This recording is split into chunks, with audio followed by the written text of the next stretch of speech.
Well, welcome back to the Spiro Avenue Show. I am so excited whenever Tony Paul's here. You have a 2-appearance lead over Chris Castellani now. He was almost here. He was trying to move some things around. It didn't work out, so he could have stayed within 1. You have a 2-game lead now. It's similar to the Twins over the Tigers in the pitiful AL Central. That's why I'm here. I just wanted to pad things. You're just pad the stats. Mm-hmm. You are a Spiro Avenue guest monster. And whenever I have one of those little posits to the crowd of, like, who do you want to see in the chair, you're always mentioned multiple times. And it doesn't matter if I explain to these people, like, the guy's literally been our most frequent guest. You get recommended over people that have not appeared that are pretty prominent in the media. So a reflection of your talents and your the affection that people have for you. That's probably just because I'm not afraid to say stupid shit. Well, I think our episodes are riveting, and hopefully this one meets that bill. So the Detroit Tigers 2023, they're a little bit ahead of where I would have guessed their record would be at this exact moment in time. But I did say going into May, the schedule sucks. They're playing a bunch of softies. Here it comes almost every single year in this treacherous decade that we're nearing. There's always been that one fraudulent month. I think even was it the 2017 team that was so bad, or 18, had a run where they were like 8-2 or something. We've always seen this. Where are you at with them? I mean, they're technically, as we sit right now, 2 games out of first place. They're hovering around 500, just below, chasing Minnesota. They've been playing better, I guess. What do you make of this? Am I more on the right track that this is they're playing a bunch of pansies this past month and reality check coming? Where are you at with that? No, they took a series from Houston. They took a series from the Mets. They've beaten some pretty good teams. Yeah, they've played pretty well against non-AL East teams. I think that's what it breaks down to. I'm in at least they're interesting mode, which is what, I think when we talked in February or whenever it was, that just be interesting, keep people engaged, keep the fan, because you're at risk. This team is at risk of losing a generation of fans like the team in the 90s did. They lost a whole generation of fans. It took the 2006 team to kind of bring them back, but these Tigers were at a risk of doing that. And so just be interesting. And that's what they are. They're interesting. They got some players that you can get behind. You can, Riley Green's development, obviously injured now, which is disappointing for them. But his development's been, I think, on track with what we might have expected. Spencer Torkelson's probably a little bit behind, but certainly looks worlds better than he did last year, competitive at bats. You get the feeling that he's going to be somewhat of a force in that lineup. And, you look at, you got some bullpen pieces that they're decent, and they got some guys that you can be interested in, and I think that's really all you can hope for. I don't think they're a contender. I listened to Sports Talk Radio about how they're a game out of first or two. They are a couple games out of first. They're also way in the negative in run differential, which is a real big indicator of an analytic indicator of where you stand and how good you really are, and if you're playing above your head. And they're still way down in that. They're 10-4, I think, in 1-run games. Those could go either way. They're 6-2 in extra inning games. Those could go. They're living on the edge. Their margin for error is razor thin. Those games could have gone the other way, and we'd be sitting here just talking about another abysmal season. But because they're in a terrible division and they've happened to win those games, a lot of that's because their bullpen's been good. A lot of it's because A.J. Hinch, I think, has managed his ass off this year in a lot of ways with what he has to work with. They're interesting. I don't think they're a contender. And I think it might end up working out that the Erod injury, and I'm sure you'll get to that, that might end up working out in their favor for the future. So they're interesting. That's what I have to say. I'm curious where you're going with that one. Mm-hmm. I mean, let's just do that right now. Why would the Erod injury be good? Well, if it's a long-term injury, he's more likely to not opt out of his contract. I think that's reality. That's where we're at now. No, but we're hoping our guys get hurt. But here's the thing. No one was hoping he'd get hurt. No, that's not what I said. Fair. See, I don't know why I keep coming back here when you keep putting words in my mouth. That's not what I said. That was fair. You're right. That's not what I said. Take that back. Because a healthy Erod, here are your two choices right now. If you have a healthy Erod at this moment, you trade him, you don't get the return that you want to get because he's a rental player, essentially. Or you keep him, and he probably opts out. Those are the two things they're facing. Neither situation is good. The only situation that would have been good for them is if you somehow get Erod to sign an extension before the deadline, and then you have that to play with. Then he's locked in and he's worth more trade value wise, or you can keep him, he's worth more for the future because he's injured. And now they're not hoping for that. Of course, Tiger fans and would obviously like him to be healthy and see if they could win this putrid division.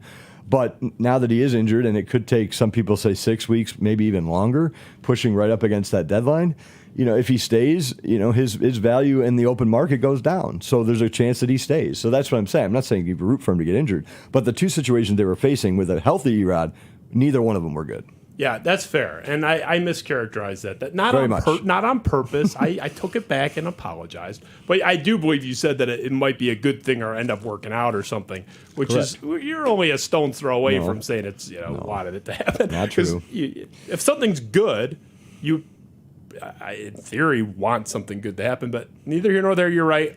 Misquoted. My bad. Yeah. But they were in a bind. They were in a bind if he's healthy at the deadline.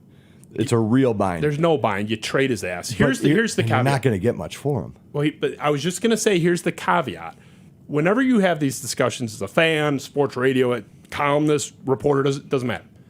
We don't know what these discussions are like. So we don't, you could have gotten more. The only time I really despised a trade like to an immediate, intense degree in the last 5-6 years was the J.D. Martinez trade, because it was 2 weeks before the deadline. If you're going to get nothing, wait 2 weeks to get nothing. Where was the fire to make that trade? So that's granted. I would be surprised if you can't get something for him. He's an established arm, pitching above his head, but even if he falls back, he's an established, middle of the rotation, solid guy, has been on winning teams, a World Series team, etc. So I just disagree a little bit that they wouldn't get much for him. I guess we'd have to define what much is. Yeah, a top 100 prospect? Yeah, maybe. But I honestly just think that the game's changed. Back in 10, 15 years ago, you used to be able to send a big-time player, a player much bigger stature of Rodriguez, and get a world in return for him, even if he was only going to be on that team for a couple months. It's not that way anymore. General managers aren't willing to do that. So yeah, you might get a top 100 guy, or you might not. And so I just think that there were no good options there. I just don't think you get much for him, and I don't think you get much if you keep him, obviously, because he walks away. Not saying you root for an injury, but this could possibly end up working out in their favor. I see what you're saying. It could backdoor into, a silver lining. Because if you're the Tigers, you would love to have a guy like him in the rotation for the next 4 years. I think he's not a 1A guy, but he's certainly a guy who's 2, high 3, and he's a solid force in the rotation. So if you're them and you're going to take that next step, you have that piece in place. I mean, I think you'd love to have him. If he does not opt out, he has to stay those 3 years. Those are locked in. Yeah. Yeah. So there's no second, because sometimes they have the stagger. As far as I know, it's a one opt out. Same with Baez. Yeah, who, by the way, won't be opting out. we'll get to that guy. The Tigers. I've been wrong about plenty of stuff in sports in this town. You're right about that. Everything with the Tigers, my Tigers takes are just unbelievably accurate. And then look, I make up for it with some whiffs in other areas. My Tiger takes it. I've had this shit dialed in for 7 years now. I don't know what I've said that's been wrong. Going back to Nolan Gorman, should have been 1-1 over Casey Mize. We'll get to him later too. Ben, throw my little Erod AWOL Rod tweet up there. So this is right after he had another dazzling performance. I believe it was 8 shutout innings at home. Another incredible performance from AWOL Rod. Trade him before the clubhouse showers are turned on for 2 reasons. 1, I was worried about the inevitable regression statistically. 2, sure, what I would consider with the state of Detroit sports, the inevitable injury, which did occur. And there's the follow-up from Cody from The Athletic, who refuses to appear on this show. Eduardo Rodriguez is going on the IL. Sure enough, this is less than a month after I was begging them to trade him. Shades of the Matthew Boyd, except injury instead of just being terrible. The interesting thing with him, this Erod thing, is the estimate of the severity of the injury. I don't know what your take is on this. Did you see the David Chow thing? I did not look into this very much. It's all over the place. Yeah. It's a week or a month.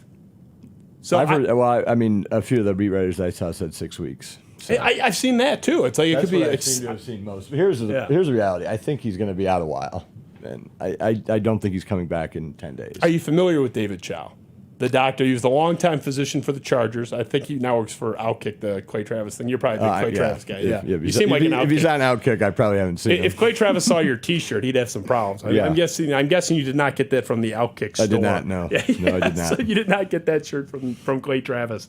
Okay, so Ben, throw the David Chow clip up there. This is a physician, long time for the Chargers. He's always commenting on sports injuries and is got an incredible track record of nailing things from afar. David Chow.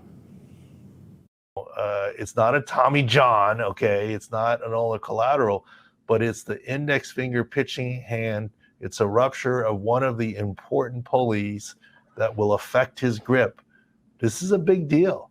I mean, okay, he can physically throw a pitch, but if his grip isn't right, where's the control?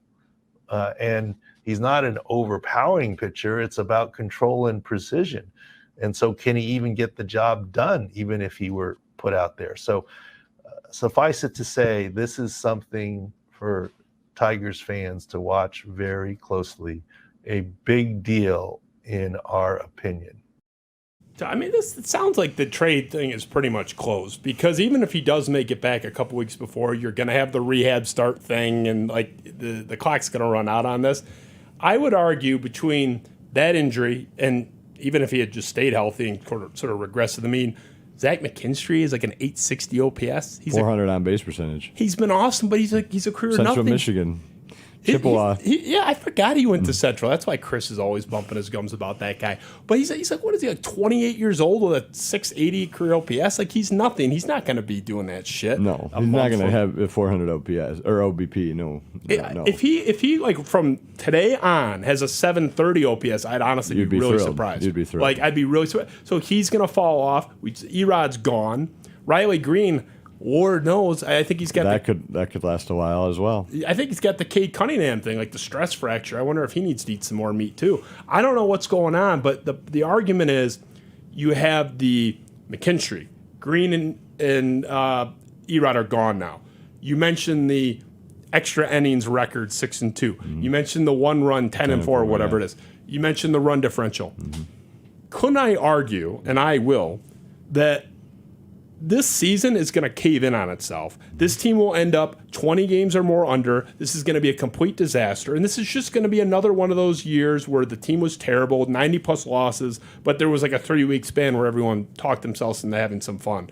That's where I think this is headed. And if that does happen, which I think it's mathematically the most likely outcome, not a far-fetched thing, I think it's the most likely outcome, where are we? Like you said, oh, I'm so happy to be, it's good to see them competitive and interesting. If they're 72-90 or worse, who gives a shit? I've already seen that in the past misery 7 years. So where are you at on that? I mean, am I crazy? No, it's a very legitimate possibility. Again, I think that their margin for error with healthy roster was razor thin. I mean, all the numbers bear that out.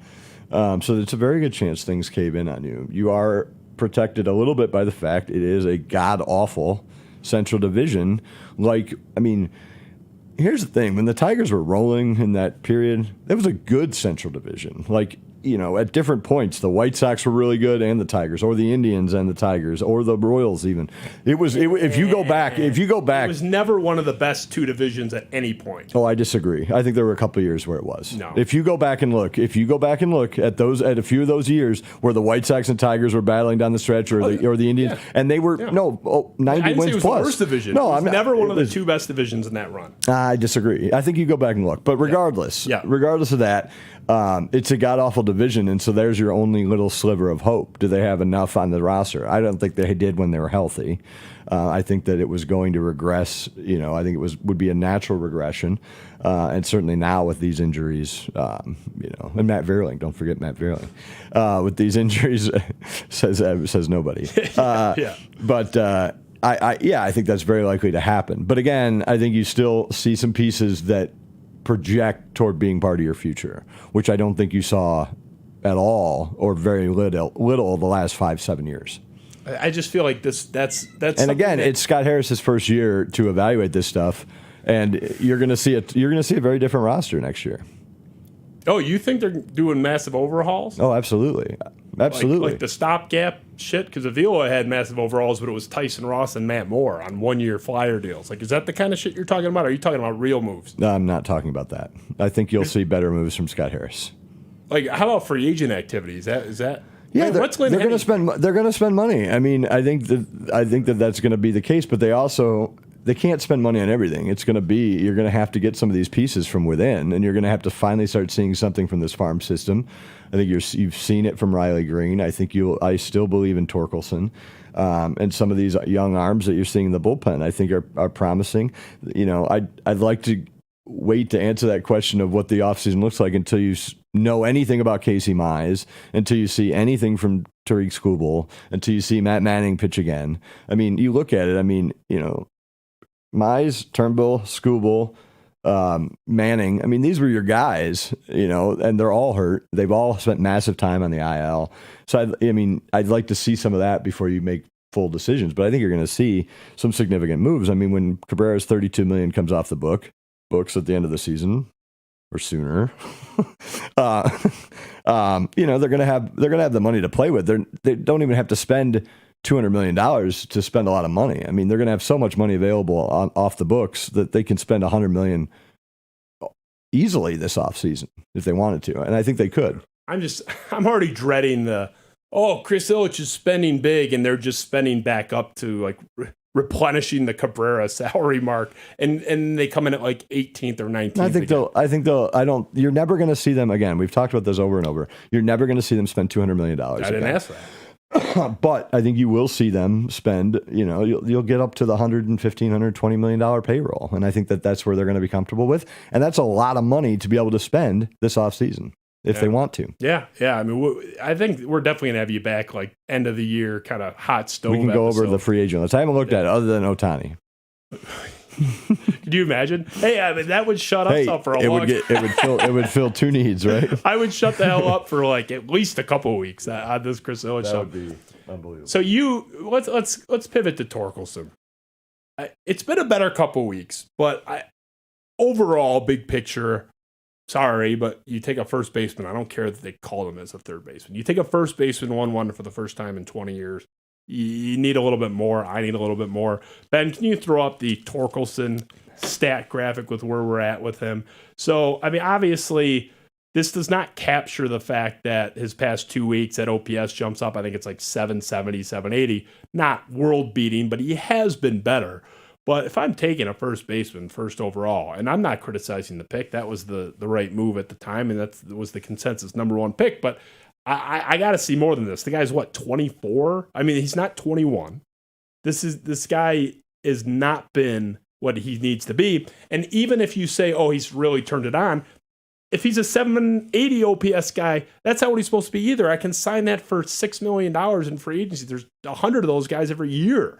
So where are you at with him? Because I don't think he's a 682 guy, but even if he's a 790 guy, that's kind of a train wreck for a first baseman that you use that draft capital on, right? Yeah, I mean, look, it's not where you'd hoped he'd be. I think, and to not make excuses at all, because when you're a number one pick, a lot is expected of you. You're paid well in the signing bonus, but you do lose a full season of minor league baseball from COVID, and I think that was a big deal there. I think it was right at the start of his development, even Riley Green's development. You put those numbers up, they're not good, but you multiply them out, it's 72 to 80 RBIs in his second season after an abysmal first season. I think there's progress there. The hard hit rate's up. The aggressiveness at the plate is up. Last year he took more pitches, down the middle for strike one than I've ever seen. He's more aggressive at the plate. He's walking more. His OBP is 80 points higher than that batting average. That's a good sign. There are little things to like, but yeah, when you take a first baseman, you expect more. And, I look at it though, compared when Evan and I were here, and Evan was pretty down on him, and Evan was ready to write him off if he had a bad year this year. I just wanted to see progress this year, and I think you're seeing that to some degree. Yeah, he's got to do better than that, but I think you're seeing signs of progress. So you feel like if you had to gun to your head, say he's at least going to be Paul Konerko, which I that would be great. I would take it. That would be great. I said Konerko is the line of like, if he's Konerko, I'm happy. If he's anything above that, that's awesome. Like Konerko for the uninformed. Off the top of my head, having not looked it up, I mean, he seemed like a consistent 840 OPS guy at his prime. Like probably he jumped up in his very best years, but he was kind of like that mid 800s. If Torkel seems like an 850 OPS guy, 30 bombs a year, getting on base around 350, 360, like that's solid. That's pretty good. It's not unbelievable. Like Adrian Gonzalez, another first baseman, 1-1, had a 5-6 year run in the 9s. So it's not quite to that peak, but like that's sort of the not basement, but that's like what I would take where I'm like, okay, solid pick. I don't think he's going to be Paul Konerko. That's asking him to make a lot of progress. You talk about the year off. Kelenic, younger, had a year off. Julio Rodriguez, I think it's like 2 years younger, had a year off. Nolan Gorman, my boy in St. Louis, is like 2 years younger, had a year off. They're killing it. And for every one of those guys, how many guys were slowed down by that? I mean, I think if you go back and look, and I've talked to people throughout the game, not just with the Tigers, but a lot of prospects were slowed down by that year. Yeah, there's going to be exceptions to every rule, and I'm not blaming it all on that. Again, I'm taking a snapshot from where he was last year, the beginning, middle, and end. It was all brutal. It's not all brutal right now, and anyone who's watched him day in and day out, you can see signs of progress there. Maybe it's not happening as quick as you'd like. Yeah, 600 and in the 600 OPS is not going to cut it long term. But you've still got time to figure this out, and you're seeing progress. So when will he take that next step? I'm willing to give him that time to take that next step. The Tigers have the time to give him that next step. So I'm willing to wait. I'm willing to be more patient. Me and Evan disagree on that. Evan was ready to cut him this spring, it seemed like. What choice do you have? He's number one pick who had one interrupted season in the majors because he was so bad. I mean, I'm not willing to just write off a number one pick that quickly because I don't think everyone develops at the same pace. We've gone over that before. I've seen progress. And so, you want to see more. So when will he take that next step? I mean, the progress has been Let's see where his numbers are in August and, in September. I think that's fair. I mean, I think his numbers are it's not even just the numbers. If you watch him, he's a more capable major league hitter. The at-bats are more competitive. They're way more competitive. Just eyeball test. Yeah, I mean, he's making strides. And you'd like him to be quicker. He's a 1-1, and you certainly want that guy to be a superstar from the beginning. It doesn't always work out that way. No, well, with this team, it never works out with the position prospects. I mean, Riley Green might be the first one they've actually developed in 35 years. I mean, who would the last one be? I mean, Granderson was a B-plus player. Granderson very, very good. All right. But I've talked about this on Twitter and on the show. The last, and where did you put Castellanos? Like a letter grade, he's a B. He was an all right guy, He's a B. Yeah. I mean, Travis Fryman. That's the name where I have to go back to like a legitimate, They haven't, but fuck that. I'm talking, I want like a blockbuster, man. Okay. I want like a real guy. I want a guy that, here's how I've always framed it. Trammell, Whitaker, and Gibson. Trammell won MVP, and that's where I was going with this. The American League MVP. The last Detroit Tigers drafted and developed position player. Let me think about this. No, I didn't. You didn't even let me finish the parameters. Go ahead. That finished in the top 9 was the cutoff so in Granderson American League MVP voting. Somebody finished 10th. So Granderson must have been 10th. It was actually Avila. 2009, probably. Yeah, right? yeah. He had his really good all-star year. He finished 10th. Yeah. Granderson had like 11th or 12th one of those years. Who was the last guy to do it? It was Trammell. Second in 87. Right, when he was runner-up. When he should have been first. And one of the biggest crimes in MVP. And what year was he drafted? So it's not like he was drafted in 87. 77 or 8. So, it was late 70s. So they have not drafted a guy. That's incredible. That went on to a top 9 finish. Top 9. I didn't say win. That's not that's not even that hard to do. Sean Figgins was like 4th one year. He was pretty good for a minute. Kendrys Morales was top 5. Darren Erstad had the top 6 finish. I mean, I'm not saying these players suck. They had good years, but that's the point. I'm not even saying draft a guy who's a perennial all-star or first ballot Hall of Famer. How do you not have, since 1977, one guy have one magical year? Even if it's a Brady Anderson, 50 home run, never see anything like it again, fluke year, Darren Erstad hits 363 in 2000 year, whatever, however it manifests. How do you not have one guy have one magical 4-month stretch to where they can be the 9th? Not win it. Not win it, not finish close, 9th. That's pretty incredible. And the one guy that had the top 10 finish, Avila, Leland drove him to the ground and his knees fell off. So it's not like we got some sustained run out of that guy. Underrated player, by the way. He was a pretty good player, and he took a lot of shit because his dad was a general manager. And so the minute he had a slump, he took way too much shit. He would have bad at-bats, and then you'd look up and his OBP's like 390. Well, that's the thing. What? I remember talking to him in spring training one time because he was a very selective hitter. I mean, he wouldn't swing if the ball was a hair off the plate. I remember one spring, Leland was frustrated with him. And Leland's like, I wish he'd swing more pitches, you know? And so I went to talk to Alex about that, and Alex was like, well, I'm not going to swing at balls.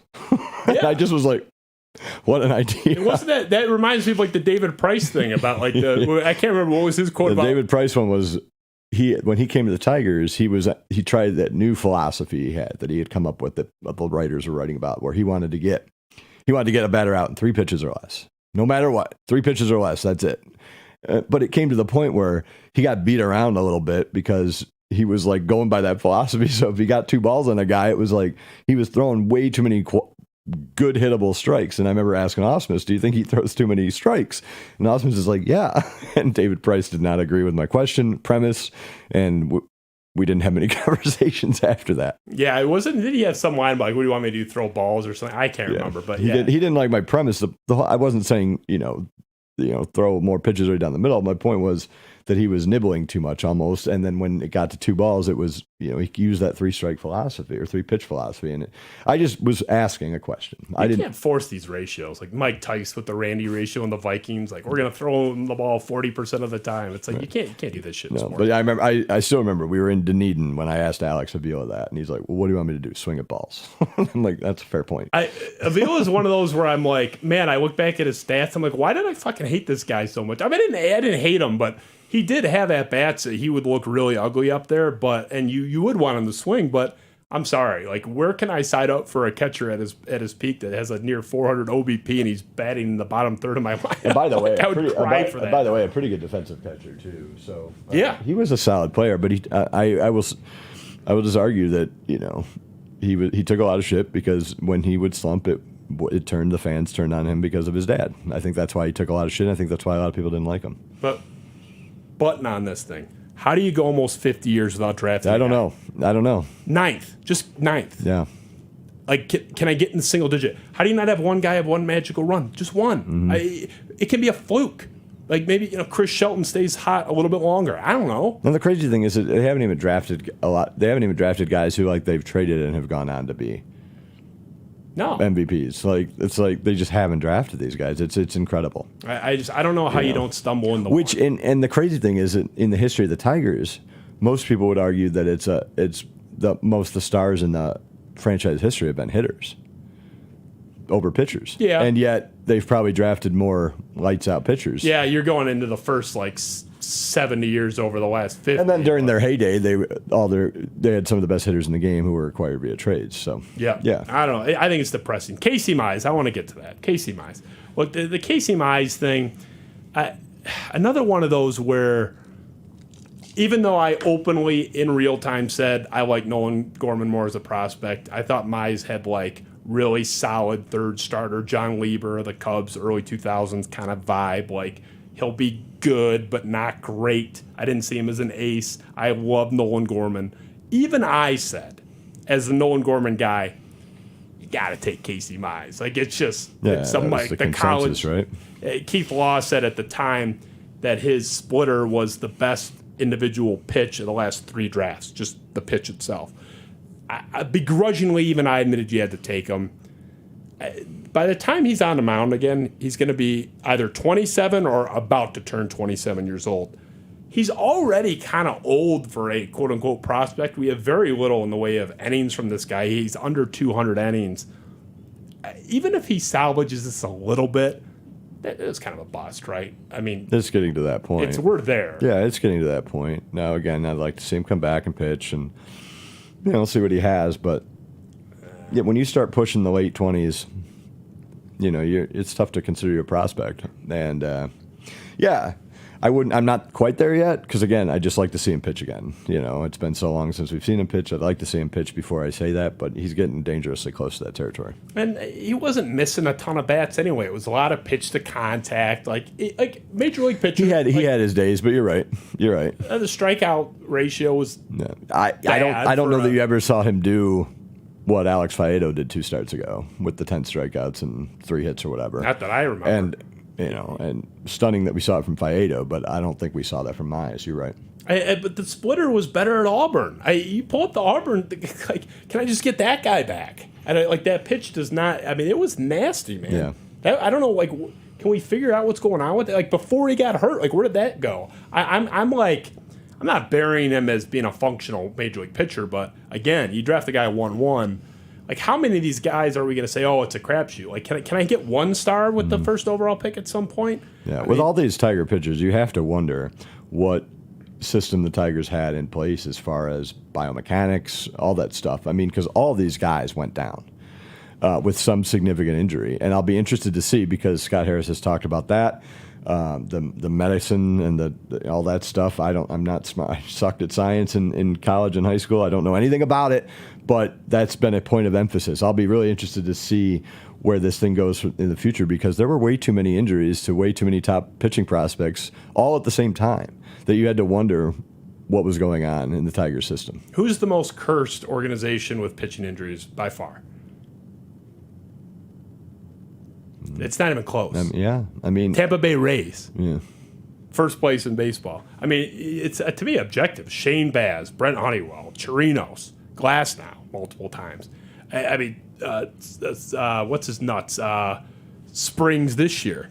It's just one after another. These guys just fall down and die, and they're all really good. They have had the worst. Patino's had injuries in the minor leagues, and they just keep on rolling. That's like to the point where I agree. I'm not saying there's nothing there. I'm fascinated why I think four organizations are worse than everyone else. There was the guy who used to run the United Shore Professional Baseball League, the minor league outfit out in Utica. They have the 4 teams out there. The guy who was their main player development guy, Justin Orndorff, he was a first-round pick by the Dodgers back in, I can't remember when, and his career was cut short by injuries. So he's developed this system, pitching system. He's basically spent his adult life trying to figure out why injuries happen. And with the way the arm motion and everything, you name it, and he developed this system where you can, and I think it's DVS DVS, and you get a DVS score based on your mechanics, and they slot you a score, and there's a certain score where you're like projecting to be healthy long term based on your biomechanics. And before these Tiger pitchers started going down, he had told me, look at this, look at this, look at this. These are injuries waiting to happen. And it was just like within 6 months, boom, boom, boom, boom, boom, one after another. And by the way, he has gone to major league teams and pitched this thing. And the USPBL, if you haven't gone, it's a fun thing, take the kids to out in Utica. But they have a history of pitchers not getting hurt in that league. Like, they just don't get hurt. And they've signed like 47 guys to major league organizations in their 8 years in existence. Like 95% of them have been pitchers. A few of them have now made the major leagues. But it was just like, watch this, watch this, watch this. And it was like boom, boom, boom. One Tiger after another went down. So you wonder, and again, he's gone to major league teams, and I know that he explained this either back channel or not to some people with the Tigers last administration, and was not really taken very seriously. And then it was one right after another of, look at all these injuries happen. I mean, so you wonder if there's something there that the Tigers' previous administration's not catching or didn't put enough emphasis into this. And you wonder, we've heard Scott Harris talk about, all the different things that are important in an organization, is that certainly one of them. I mean, Jackson Jobe joined the list, and that was post Scott Harris hire. Right. I don't know, like and they're all back in arm injuries. Yes, and he's shown me pictures. He would be a good guy to get on the show. By the way, do you think he'd be down? Yeah, I would totally have that guy. He's a consultant for the USPBL now, but he'd be a good guy to have on, because he's shown me pictures of proper mechanics and he's done this on Twitter. You can follow him on Twitter. But he showed me pictures, and he'll draw a line like through. And again, I'm not smart enough to explain exactly what he's talking about, but he'll draw a line through a pitcher's windup. Like, he'll take a still photo and draw a straight line. Basically, the top one arm has to be lining up with the other arm, and the back has to be straight. And he was showing me pictures of the Tigers prospects, and none of them were lining up. And he showed me a picture of Verlander, and it was now Verlander's had injuries as he's gotten older, but Verlander was perfect mechanics, basically like Nolan Ryan, a freak, and that's the mold. And maybe it's coincidence, but one Tiger prospect after another has gone down with arm or back injuries. I mean, if there is something to that, I have no idea. He called a lot of them before they happened. Well, and one of the most famous ones was Casey Mize. Pedro Martinez called that. Like before the injury, they were talking about, what do you think of this new guy going 1-1? And Pedro goes, this guy has Tommy John written all over him. And he was breaking down the motion and why it was a problem. And Pedro made a good point, and it happened like 2 months after. I mean, that clip's on YouTube. Just YouTube Pedro Martinez, Casey Mize, it'll pop up. The funny thing is, though, is who's the one Tiger pitcher in the last 15 years who everyone swore was going to break down arm-wise? In the last 10 or 15 years? Max Scherzer. He's got a weird-ass motion. Everyone said that motion wasn't going to work, and he was going to break down, and yet, so...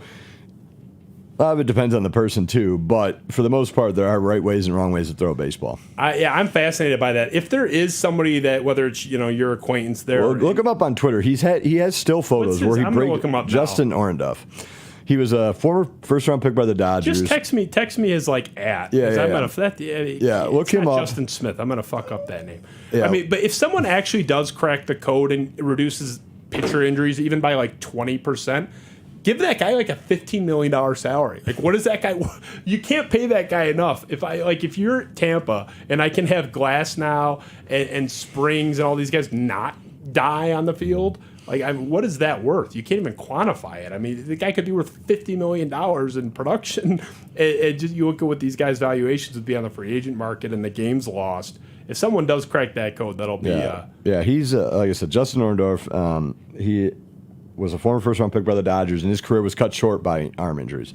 He was a pitcher, and so again, he's dedicated basically his adult life to trying to crack the code, and he's onto something. I mean, his research, is onto something. He's called injuries before they've happened, and he's met with major league teams. I know they've taken him seriously, and so that's, I think, something that's worth asking with the Tigers. Was there something wrong with how these pitchers were brought up under the former administration? Very fair, and I'm all into that new age, cutting edge shit. AJ Hinch in general here, I want to get your opinion on him just briefly. I am still an AJ Hinch guy. You will never hear me call for him to be fired. I can't imagine a world where that occurs. I just think he's too good of a manager. I've seen bad here. So I'm still an AJ guy, but I got some qualms. There's been some weird shit this year. The base running stuff. He belatedly, in my opinion, I was in the minority, belatedly sat Baez down. I would have yanked his ass out right then and there. And then Vierling did the same shit in the same game. Why are these guys finishing the game? Was Vierling the game before? Vierling and Haas? Vierling and Haas was the same inning, and Baez was the next game. Yes. Yeah. I think it was the Mariners or something. No, it was the Blue Jays. Blue Jays, okay, yeah. Because Vierling and Haas both had the boneheaded plays the day before. And I am of the opinion that AJ didn't do anything then because I think he was kind of waiting for one of his name players, Baez particular, to kind of screw up so that he could make the point with that player. Oh, good. And I think that's what he did. Their razor thin margin of error, they can afford to throw away runs. At that point, though, the season was already on the brink, and I think that he was, he found the time to make the point, and he made it, and I think it did resonate for 12 days. No, it was resonated for the whole team. I'm not saying just Baez. Baez still has an OPS under 600. It's embarrassing. Have you seen my mentions? When Baez had 9 good games, everyone's, are you going to apologize? Apologize? I said from day one, I lived in Chicago when he was there. I had Cubs partial season tickets when he was there. I've always said Baez can carry you for 2 to 4 weeks sometimes. We didn't even get to the 3rd week. It was like 16 good days. And he's already as bad as ever. I just, there's some stuff with Hinch where I wonder, your talent ain't there. Can I at least get you to not fuck up on the base pass? And I think Baez should have his ass sat down again. There's still too much lollygagging. I don't know what they're doing. But so you have no problem. AJ's A+ score from you. I give him, by the way, an A-. I'm not ripping him. What he has to work with, Yes, I would put him in that category. I'm not ripping the record, Because the performance, but when you are 10-4 in the 1-run games and 6-2 in extra inning games, I think that's where the manager makes a difference. Yes. He makes a difference with bullpen moves. I don't think you have all the world talent out there. A lot of people like this bullpen more than I do, but he finds the matchups. And by the way, pinch hitting wise, he's found the matchups pinch hitting wise consistently throughout the year. I think they have 3 or 4 pinch hit home runs this year from guys you would not expect to hit home runs. He's found the matchups. When you have those razor thin edges and you're somehow 10-4 in 1-run games and 6-2 in extra inning games, I think he's done a lot of that. I also think he's handcuffed. I mean, because he has Baez. What are you going to do if you don't play Baez? He's basically, whether he says it or not, he's being forced to play Miguel Cabrera 1 out of every 3 games. He's being forced to keep Jonathan Scope on this roster. What do you want him to do? Can we he's managing Baez down in the order, please? Why is he betting like second the other day? Maybe he likes a matchup. I mean, he's bet down. What matchup? He's been down before in order, but I don't like the matchup. I don't even know who the pitcher is. And who would you want to put there? Anybody. Anybody? Scope? Anybody but Scope. Cabrera? I honestly, at this point, Maton? Yeah. Really? Yeah, why not? Maton, who won't see a fastball for the rest of his life? You're making too good of your... Yeah, he's Serrano. Look, That's enough, Eddie. Throw him some breaking balls. let's do... Ben, can you move up? I know we had a plan later. Throw the Baez graphic Ben up there. a curveball, yeah. Can we... Ben's got to move it up. We got to do it now because I don't want to come back. I don't want to talk about Baez twice today. I argued repeatedly. I begged. I had Corey Seager as by far my number 1. Now everyone said, "Oh, he was always going to Texas." Maybe can I at least make an offer and have him turn us down? And aside from the he's always going to Texas hindsight 2020 shit, which there's some merit to that. Nobody was telling me at the time, "Oh yeah, I agree. Seager's better. He'll never come here." I wanted Seager. Corey Seager was kind of shaky last year, but still better than anything we've seen from Baez. But this year, came back from injury, but has been absolutely killing it, 943 OPS. This Baez stat line, the 647, by the way, this is their career since signing last year. So this is like a cumulative, 1.35 years compiled here. The 647 OPS for Baez is a disgrace. I mean, it's a disgrace. That's terrible for what you're paying. I'm surprised he has 20 home runs. Since he's I was actually the Tigers. stunned by that too. It was like all last year. I just don't. Well, I mean, look at his OPS last year. It had to have been like 670. But Baez was nobody's first choice, was he? First choice, no, but it was second choice. I mean, what were there 5 shortstops? It depends how you classify Simeon. Well, Simeon, right? Simeon was an option. You apparently offered. You apparently talked to Correa and made him an offer, and he turned it down. Supposedly, I don't know what that offer was. I would not have signed Baez. Baez would not have been the first choice, but when everybody wanted a shortstop and he was the only one left. He wasn't the only one left. Correa was still a free agent when they signed. Yeah, but didn't they already talk to him though? Yeah, he already turned him down. Oh, they should have had Tom Gores negotiate. Circle back. Something falls through. Circle back. Right. Correa. There's no circling back on that. I mean, where's he playing for again? Minnesota. Still his fourth choice. It worked out. I mean, he stinks now, but I would still take him over. They got one good year out of him for fuck's sake. Mm-hmm. He's still an elite defensive player when he's not rolling around on his bone spur ankle. But the bottom line is that stat of what was it 583 OPS. By the way, that's awful. That's awful. That is the 3rd worst OPS in the majors this year among qualifiers. 581 this year. He is the 3rd worst batter in the entire sport among qualifiers. He's 3rd. I mean, what is it over the last month? I'd be curious to know. Well, because it was so bad the first month, right? I mean, he's been as bad as ever the last month. He had that, really? Or like he had that worse run. Than the first month. His last, I'd like to know that. His last 30 days, it's his year basically, 586. His last 15 days, 359. Yeah, that's brutal. 359. That's brutal. Do you realize how bad? The only 2 people worse are Jose Abreu, who's been like just horrific in Houston, and Jean Segura in Miami. Like he's the 3rd worst hitter in the league. That's not. You could add 150 points to his OPS and have him in the low 700s. I didn't pay for that either. You didn't. Well, let's be honest, you didn't pay for any of it. Well, I paid for it in my time and my soul. How much is that possibly worth? Well, it's not much, but more than nothing. Look, You could add 200 points. All right, let me ask you a question. I'm going to cut you off. Points I'm going to ask you a question. Where's this conversation going?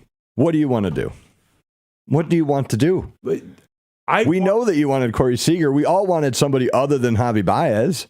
As far as the top 4 or 5 guys, the question is, what do you want to do? I want to be told. I want to be hugged. Okay. First of all, I need a hug. All right. But I want to be told. Let's stamp it. This is done. This was a disaster. Yeah. Because last time. But it's not done. He's not going anywhere. Oh, in that sense, I agree. Right. There's no chance he opts out. People are like, maybe he'll opt out. And that's the thing. That's the funny the opt out is so bizarre because it's like everyone wanted Eduardo to not opt out, but everyone wanted Javi to opt out. So people are kind of hoping he has this amazing year so that he would opt out. It's just really bizarre, the whole opt out thing. I hate the opt out. It's kind of weird. Like, I get why a team, like, rather than not getting, like, if the alternative is just he won't sign, I get it. But I just think as an organization, I would not do like a year 2 opt out. Like, if you're going to get so one, soon. Yeah. I'll give you like a year 4. Like, if I'm signing A-Rod in his prime to 10 years, like, I'll give him one in year 4. I think he did have one, like a 9-year deal opt out in year 5 or something. Like, this 2-year opt out, what the fuck? Like, come on. Like, you didn't want to be here. Like, come on. I can't get 3 guaranteed years out of you. And the fact that like the Tigers had the kowtow to Javi Baez is so embarrassing, and they deserve it, frankly. So I'll get my hug later, hopefully. But what was his OPS before he signed with the Tigers? What was his career OPS? His career OPS? Yeah. Oh, I mean, it had to have been around 800. Right. Like it was. He was never like. No, he was a streaky. He was a streaky player who had decent numbers when all of a said and done. I'm looking up his, this is terrible, quote unquote radio, although it's not radio. But yeah, I mean, his OPS 777 in Chicago, which was the vast majority of that run. He played half a year with the Mets. It was awesome. Right. It was 886, but he was a high. He was like a 780, 790 but guy. That's the other thing too. I mean, he's it's not like, that great to begin with. You can't project as terrible as he's been. So it wasn't I don't think anyone was jumping up and down about the Javi Baez signing, but you couldn't have predicted that. No, but even if he had done.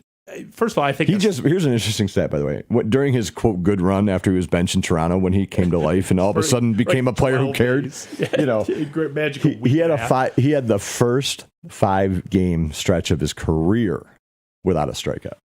Yeah, that was the first 5 games. That was the big thing. It's like 5 games he went without a strikeout.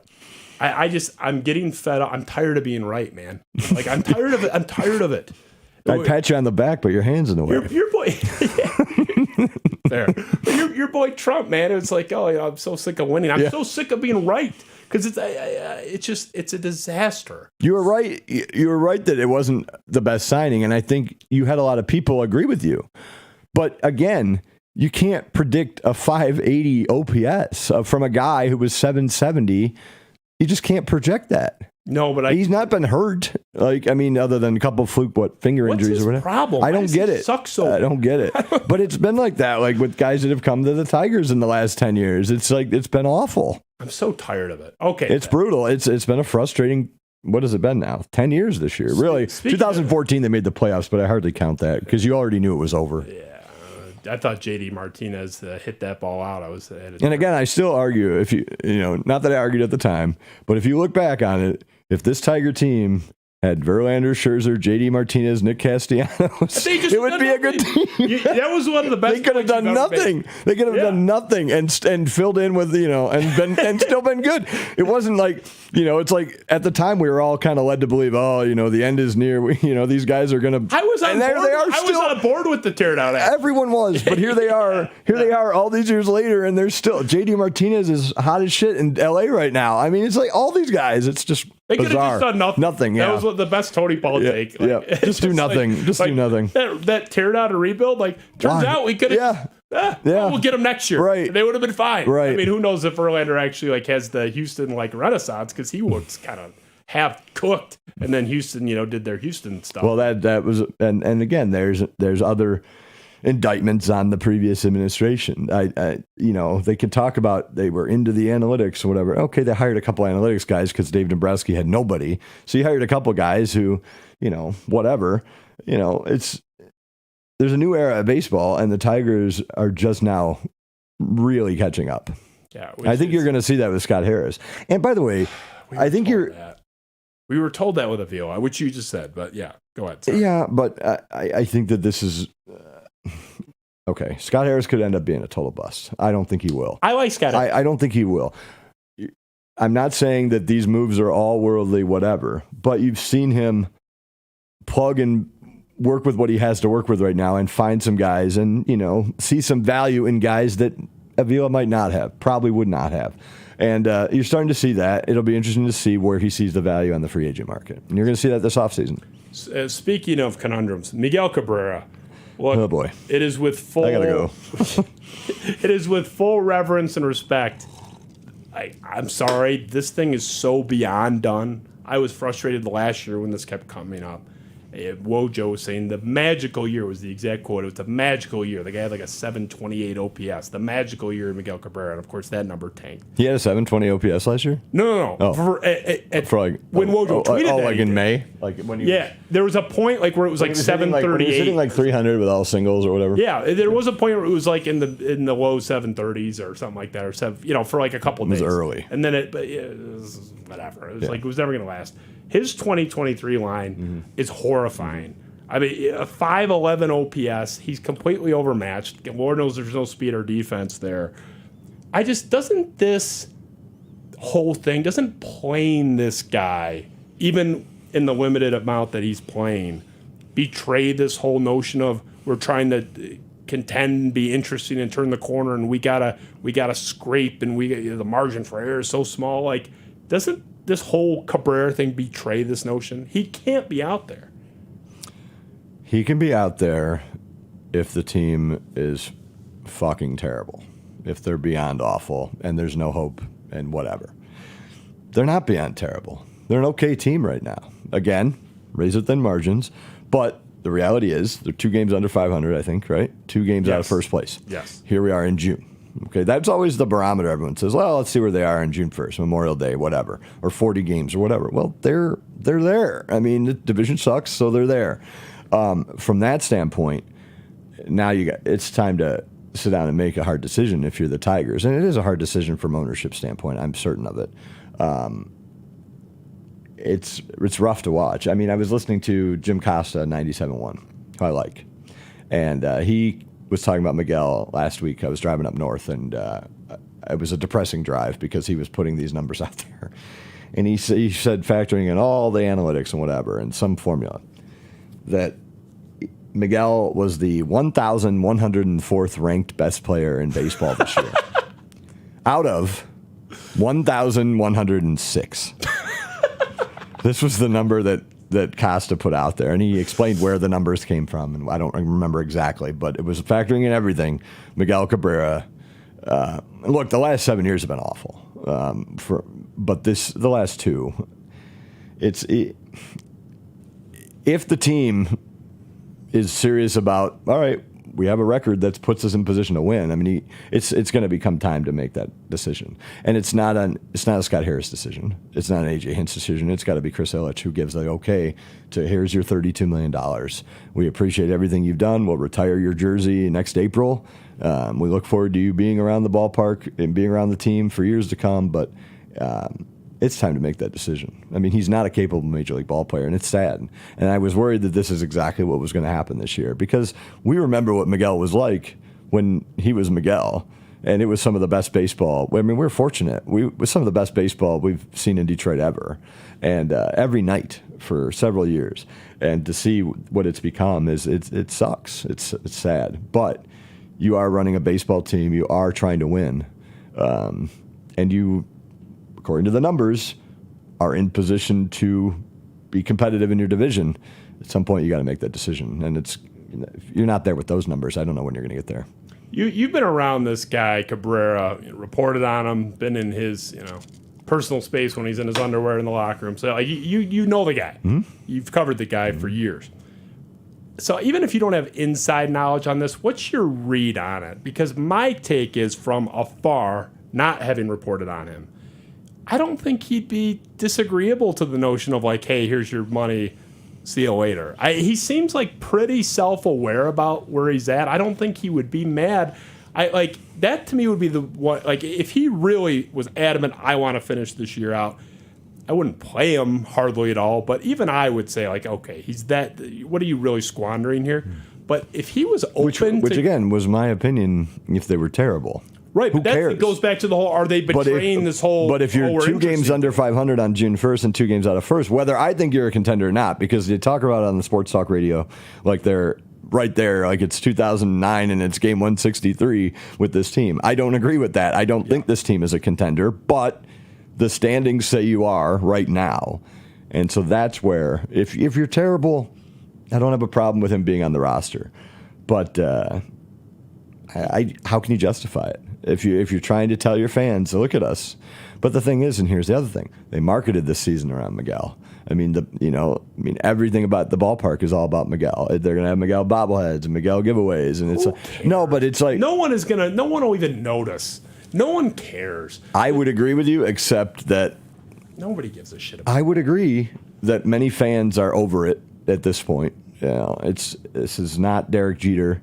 His farewell tour. This is not David Ortiz's farewell tour. They were capable players. This guy is not.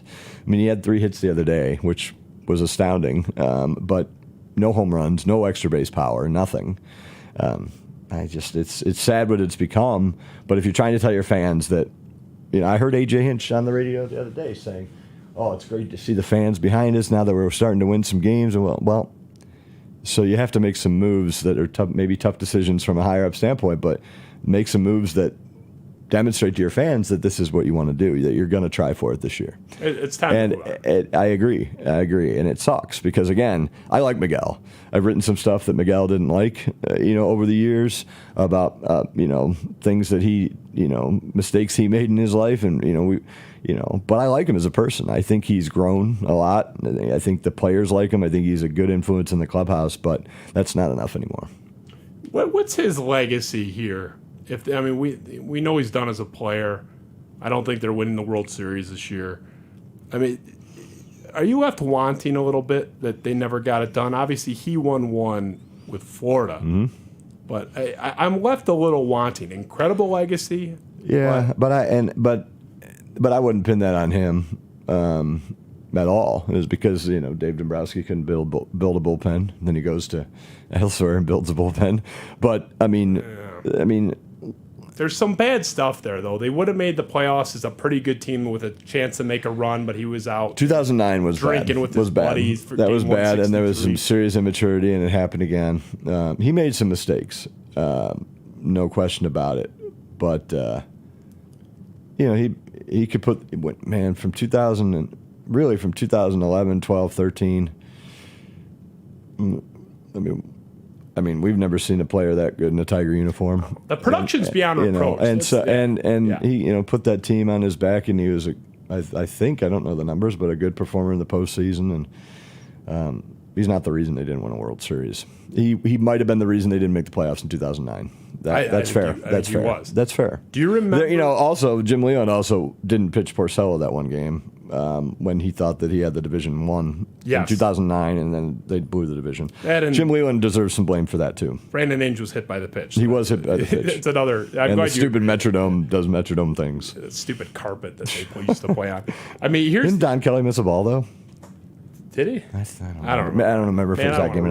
I hated that place. That stadium was horrible. Oh, it was brutal. I remember Cabrera hit a homer in like the second or third inning of that game. It was like pretty early on in the game, and I was like, oh shit, like he's fired up. That game was just nightmare. That's on that list. That's the nightmare for Tiger fans, but it's like on the list of MLB's like classic games of all time. I don't want to see it. That was the Gerald Laird 10 men left on base. Oh, that was brutal. How do you leave 10 men on base in an extra inning loss? Like you kind of have to retire. Like, can I get one of the 10 in? So brutal.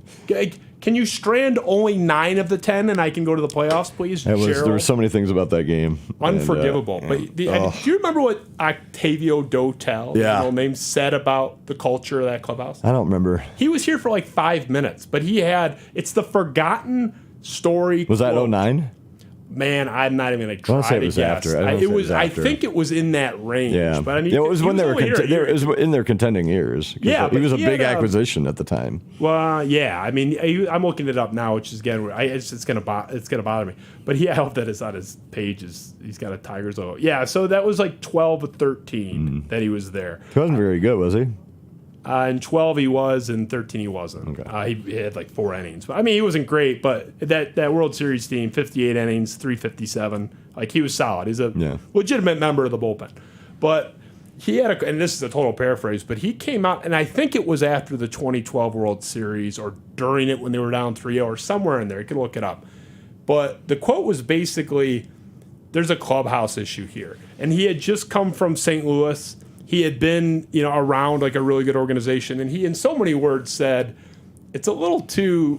Who's on the 12 team? Tell me the roster. The Detroit Tigers. It was a hell of a team. It was a year good team. one of Fielder, Cabrera. I mean, they were kind of shaky all year, and then they were far inferior to the 2013 unit, but they still had their guys there. I mean, that was Delman Young on that team? That was he was definitely on 2011. Yeah, I think Delman was still there. I can't remember if he hopped to Baltimore. He was gone by 13. Well, he was in Baltimore in 14, right? Well, yeah, because he played against us. them. But I think he was in Baltimore. Whatever, doesn't matter. The point is, Dotel, whom I'm heavily paraphrasing, did have those quotes, though, where he was saying, kind of indicting, honestly, Cabrera and to a lesser extent Victor Martinez, because Victor like fired back in the media and was like, and Leland did too, like, he should shut the fuck up in so many words. But I think Dotel, I remember when he came out and said it, it was like a one-day story. It was something I had said since. I don't remember that at all. I had said it since 2009, which is why I thought it was closer to that range. But I had been saying that for years at that point, where you got the Prince Fielder, going to play with my kids. You also don't need a rosy clubhouse to win a championship. But it's not about rosy. They were a little too. But we've seen clubhouses that hated each other win championships in all sorts of sports. It's not even about that. It's just like they did not have a workman-like. They were kind of a little loose. Fat cats. And if that's the case, Cabrera is the embodiment of that. I mean, the ultimate class clown. He was your best player by far. I would argue, other than Pujols, the best hitter of his generation. I gotta put that a little bit on Cabrera's legacy. But he performed. So I don't know. I mean, it's not Miguel Cabrera's fault that they didn't win a World Series. No, I know. Say that, I know. But I'm just saying that if you want to talk legacy, we got to see one of the top 10, 15 hitters in Major League Baseball history for an extended period of time. That's a pretty good legacy. Yeah, no doubt. You know? All right. Jackson Jobe. I don't know what to say. This will be brief. Ben, can you Do we want to just go through all the injuries? Well, forget the injuries. This was dumb pre-injury, but the injuries were a big part of why this was dumb, and that was my argument all along, was the volatility of the position. The high school. You're right, Justin. Again. Well, with the Tigers, I am. You want to move to the Lions, that's where I start batting around, 315, 320. I'm below 500. Ben, let's roll that. Tony and I arguing about this 2 years ago now. Am I going to look bad? I want to hit a little bit on Jackson Jobe because I've barely touched it on my show, and I want to be able to 5 years from now pull a clip from tonight and be like, aha, I told you so. I hope I'm wrong, but I told you so. I want to talk about the ugly scene generally of drafting high school pitchers early. If you don't know who Jackson Jobe is, 3rd overall pick a couple weeks ago in the draft for the Tigers. I don't buy the pick as a wise pick. The guy may be the most talented player in all the draft. Obviously rooting for him. But I have to look at the data. I don't buy it. I would have taken one of the high school shortstop. I think it was clearly the riskiest move on the board, doing exactly what they did. Every pick in the first round of the Major League Baseball draft, there's no sure thing. It's the one sport that you just don't see guys. You see guys not pan out more than pan out of even the first round. So here's a guy with those 99, 100 miles an hour who doesn't have much wear on the arm. He hasn't pitched very long. He's only pitched a year or two in high school. He didn't get into it until. And you can look at the first guys that were drafted, but you can also look at, there've been other high school guys who've been drafted in the first round have turned out. I mean, the baseball draft, would I have rather had him take a shortstop? Of course, a cornerstone guy, maybe a safer pick, but, just because it hasn't happened before or in the last 10 years doesn't mean it can't happen with this kid. The purpose is not to dunk on you because you basically agreed with me. You just thought it wasn't as big of a deal. That's not why I brought that up. It also hasn't been 5 years yet since that clip. You said let's look back in 5 years. I was vindicated. How many years earlier. Was that? 1 year ago? 2 years? 1 year? It's got to be like 2 years. All right, so we got 3 years to go. I mean, it's within a month of 2 years. Right. Yeah. So basically 2 years ago. But it's not about a dunk. It's about, can we just revisiting this? Marcelo Mayer just promoted to Double-A, scorching hot in Single A. Everything out there is this guy is a leader. He's the fourth ranked prospect in all of baseball right now. Baseball America's list. MLB.com I think has him fifth or sixth. I mean, he's a consensus top 5-6 guy in all of baseball. He's younger than Jackson Jobe by like a month, but still, like I just, that was an egregious mistake. I said it in real time. And Jobe, we might not even see again this year with some bizarre lumbar thing I've never even heard of. That was a disaster, and we can move past that, right? I mean, they blew that. Well, I mean, I would have rather had the shortstop, of course. The credentials were there. I also haven't seen Jackson Jobe pitch, so I don't know. But come on. I'm not ready to... I think I said at the time, I don't think I called it an egregious mistake, but I would have rather had the shortstop. I think we'd still all rather have the shortstop. But, that you said in the clip, 5 years, let's see. Yeah, the clip was only 2 years ago. Yeah. You like to rush to things.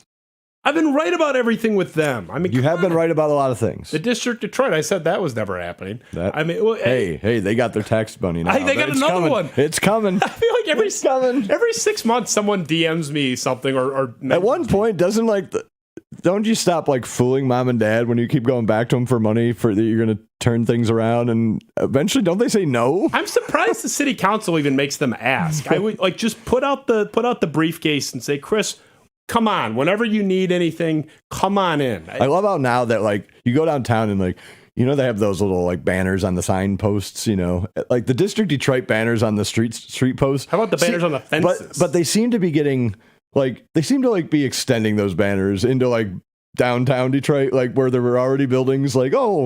District Detroit's happening. Well, that was already there. They just seem to kind of keep extending those banners into what's already there. I was promised a comedy club, multiple bars. It's coming. Be patient. It's a long wait. Be patient. Yeah, I don't know. Plenty of parking though, as we know. There is, which is a good thing to have parking.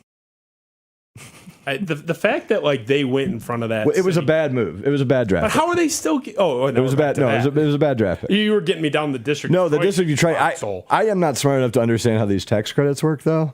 I just don't understand how you get so much money to do something, then don't deliver it, and then get more money. Well, that's what I don't understand that. How do they keep going back to the well? It's bad enough you got skinned once. It doesn't make any sense to me. Again, these tax credits, in some way, I'm sure that there's rules that have to be doled out or whatever, but I just don't understand how it works. How do you go there, say you're going to deliver this, then blame COVID that you didn't deliver it, even though you started the project way before COVID? So really, COVID probably had nothing to do with it, and then go back and get more money because now you're really going to deliver. So now we really need that money. Who did Chris Ilitch say that to? That was your colleague. It was Wojo. That's correct. Yeah. I did an entire little mini off the curb episode on that, where Chris Ilitch is sitting with Wojo 2 years ago now. And I guess I'll give Wojo credit for even broaching the topic of the District Detroit. So credit where it's due, I guess. But then Chris gives this nonsensical answer about, the pandemic hit. The quote's on the record, the guy's on tape in multiple venues on multiple occasions saying the District of Detroit is going to open with the new arena in 2017. Yeah. Even if it was 3 years late, it would still be what are you talking about? And the fact, the Wojo's next question, I know they're edited for clarity or brevity or stuff like that. I'm sure if there was something interesting that would have been in the final edit of that piece. The next question is about the bullpen. The fuck? Come on, Wojo. Come on. We need the serious answers here. We need. Who cares about District Detroit? Tony Pollard never stood for that. Hey, Wojo's a good interview. All right, it was a good interview. At least he got Chris Ilitch on the record, which is something that very few people can do. Wojo's one of the 3 or 4 best writers in history of this town. I'm a Wojo guy, and I had a glorious lunch with him in West Bloomfield a few months back on your. I don't know, not on your dime, but on your dime, on your celebration. I guess because of you or facilitated by you. I like Wojo. I'm not like blasting the guy, but he blew that sequence. Anyway, I want to move on, completely unrelated. Get off the Tigers. This is a horrible topic. Just briefly. I mean, it is, but we got to talk about it. It's my favorite The funny team. thing is, it's a horrible topic for you, yet, again, they're interesting. You have to admit that. I think this whole interesting thing is going to age really poorly. They are going to be... Well, this is the first year where I think I expected them to be interesting. I didn't. I mean, at least some pieces, and you can start to see some pieces that fit, which you couldn't see. But when do I graduate from this? Well, nonsense? when Scott Harris gets a year under his belt to determine what he has and what he doesn't. You got to compartmentalize. Scott Harris is separate. I can criticize the organization and say wins enough, and not be criticizing Scott Harris in that sentence. They have awesome rates on coverage for our car. But where am I hearing that? But they also have banking plus advice. That me or you, Ben? I don't know. Whatever. So we're being like pirated here. I think we're at a point where this offseason will be very interesting. I completely separate Scott Harris. I don't hold him culpable for any of this stuff, but the organization is separate. Transitioning to this completely off base before someone hijacks our show again. I don't know what that was. You probably had one of those ads up on you. Anyway. I didn't even think this thing was linked to my stereo. Aliens are coming down here. Susie Merchant. Mm-hmm. Really interesting piece. Now, granted, Michigan State women's basketball I follow as a alum, and like I know what they're doing. I can tell you within a game or two what their record is most years, like in real time. So I follow them. I do watch some, but I'm not following them really closely. But I do know everybody that I knew, and certainly me, was kind of blindsided by the announcement that she was resigning and retiring. You had a really interesting piece. I think that was the first kind of extensive sit down with her first time really going on the record with that.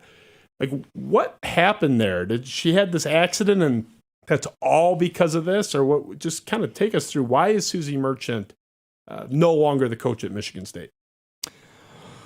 Well, you can check out the piece at DetroitNews.com. It's a subscriber piece, so you can subscribe. We still have great deals on subscriptions. It's kind of weird. I don't know necessarily the whole story about what went down. Susie Merchant was extremely well liked and respected at the university. She'd been the coach for 16 years. She had made 10 NCAA tournaments. There's some really good teams in there. She built a very solid program. The program made the championship game under Joanne P. McCallie before Joanne left for Duke. But Susie really brought in some sustained success for Michigan State women's basketball. Really well liked. Just put them on the map a little bit. Like you said, you paid attention. Like you were aware. Behind football, basketball, and hockey, I think women's basketball was the fourth sport at Michigan State. She had some health issues. She had some health issues 6 years ago that she came back too quick from, and then ended up back in the hospital. She had some more health issues this year, which led to this car accident. And here, when the car accident happened in January 22nd, I think, it was the day before a game at Illinois. And she had this car accident. Michigan State puts out a press release saying Susie Merchant was in a minor car accident, and she's in the hospital for observation, and she'll just miss a game. Okay, so flash forward all these weeks and months later. I'm texting with Susie, trying to get an interview after she was left the job. And I'd seen a picture of her posting this Jeep that she had, and she was driving up to Traverse City. I said, "Oh, that's a cool Jeep. I love Jeeps." And she goes, "Oh yeah, it's a rental. My Range Rover was totaled in the accident." And this is a minor accident, according to Michigan State in their press release. So anyway, I ended up finally getting the sit-down interview with Susie, talk to her just about her career and where she is now. And then she told me, I hit a tree at 40 miles an hour. Again, not minor, but that's the Michigan State way. We're just going to put out whatever we feel like and not be overly forthcoming. But she's trying to figure out the health issues. I don't know the exact cause of the accident. She didn't really want to do this interview. She really kind of wanted to fade away and just live her life. She agreed to talk with me. And so she did talk to certain, she didn't want to talk necessarily in detail about the health issues, and she didn't want to talk necessarily in detail about her time separating from Michigan State. So I don't know the extent of the health issue. I don't know what they are. I know they're serious enough that she ended up at the Mayo Clinic. to get a bunch of tests done. And basically, we were led to believe that she retired, maybe, but the press release from Michigan State when she did leave after the season was that it was a mutual decision, which was odd terminology. Anyway, we're led to believe from Michigan State's point of view that Susie decided to retire. Come to find out through her husband that maybe, and he was quoted in the article as well, Susie didn't want to talk about Michigan State and her split from Michigan State, but her husband did. So he talked about it a little bit, and he talked about how there was pressure on Michigan State for her to make up her mind or decide what she was going to do before she'd even gone to Mayo Clinic. And it kind of came down to my belief, and I think I put in the story what they said, but my belief, talking to the people and the principals, is that she just felt pressured, and they didn't know what was wrong with her, and they didn't know what her medical steps were, so they just kind of said, "All right, we'll leave." And I think that they felt like there was maybe a little bit more pressure. Michigan State, Alan Holler didn't want to comment on it. It was a messier ending, I think, to a long-term good relationship than we were led to believe, and messier than anybody would have liked. Because again, Susie was other than Tom Izzo, might be one of the longest tenured coaches at Michigan State, and well liked, again, well respected, and had a great resume. And she did point out to me that she would have coached next year. So. It's just a messy ending. It just didn't have to be that way. So bottom line, I mean, you sat with her, I think it was Hopcat. We went to Hopcat, yeah. For 2 hours. Yeah, her choice. I wanted to go to the Peanut Barrel, but I let her choose. Yeah, I was gonna say, how did that happen? How did you not end up at the Peanut Barrel's a little louder? I think that maybe Hopcat was not overly busy. I love Hopcat too, but they got to get rid of that fries Peyton are good. Thornburger. No offense, I still got Peyton on my wall. But do they really? Do they still have the burger though? Well, someone tweeted it at me like 3 or 4 days ago. Okay. So yeah, I think it's still there. I'm sure that won't be the case this fall. But so you get the sense from having been with her for 2 hours in this conversation, she's not happy. She's no longer the coach right now. There's a little bit of acrimony there. I think it's two things. I think she's very happy that she is retired now that she's getting a taste of it. She got $1.4 million, at least, maybe more, from Michigan State as the buyout, which, by the way, the terms of her contract specified that if she were terminated or let go ahead of the contract, that she would get 2 times her base pay, which her base pay was $700,000. So technically the buyout was paid for termination or for the university making the decision, even though it was a mutual decision. So read into that what you will. I think it came down to, again, she's happy now. She's loving life. If you follow her on Twitter or Instagram or whatever, she's loving life. And people I talk to say that they don't even recognize her. She's so much happier now. But I don't think she cared for my sense how it ended. I think she felt like maybe she deserved better than to be pressured. At least I think her husband conveyed that to me in the article. That now, from Michigan State's point of view, they're in a tight spot there too. I mean, it's not the flagship program of the university, but it is an important program for the university, and they've got to figure out what the future holds too. And so I'm sure they have timelines that maybe they were working on that didn't necessarily align with Susie's. I'm also the belief that Michigan State could have gone a year with an interim staff too. I think that the staff that she had in place at Michigan State was well respected as well, and I think that they could have got by. What I was led to believe from Michigan State's point of view is that wasn't an option. They felt like that wasn't the proper way to go, and so there was a split that was just not ideal timing for probably her. I mean, again, the press release came out while she was at the Mayo Clinic undergoing 14 hours of tests. I'm sure that had to hit her pretty hard. I don't think she wanted it to end as soon as she did, but she had also told me that she was already looking ahead to the future because the game has changed and she doesn't like a lot of things about the game changing, college athletics. But she also told me she would have coached next year. So I get that there's a hint of sadness there for sure from her. But there's also, you could see a lot of joy that she's taking from, she doesn't have to work again if she doesn't want to. She doesn't have to coach again. She's got a good buyout. Her husband makes good money. She's got 2 young kids, both athletes, both play a ton of sports, so she gets to hang out with them. So, she told me when we had our lunch, like, we would have never been able to meet for more than 15 minutes if she was still a college basketball coach, because that's the life of a college coach. So I get the sense there's a hint of sadness in how it ended, when it ended. But I feel like she's in a much better place now. And her health is on the mend. It's not life-threatening, and so. I mean, doing the press release while she's undergoing tests, it comes off a little unfeeling. I also heard from somebody that that she didn't get to see the press release before it went out, which that's true. It's kind of shitty. Yeah, I mean, it's about her And again, health. the timing of it. Look, I get again, Michigan State. I wish they would have put a comment on the record for this story. I think they would have looked better, but they chose not to. Alan Haller decided not to. That's fine. I get that they had some pressures too. I mean, you want to know what's going on in the future, but I think they could have waited until she got some answers from the Mayo Clinic for how serious this would be and how treatable this condition would be moving forward. And I also think they could have waited to put out the press release until at least she got out of the Mayo Clinic. I mean, I've met her twice. I don't think she would know me if I walked up to her and shook her hand, but I have met her twice over the years.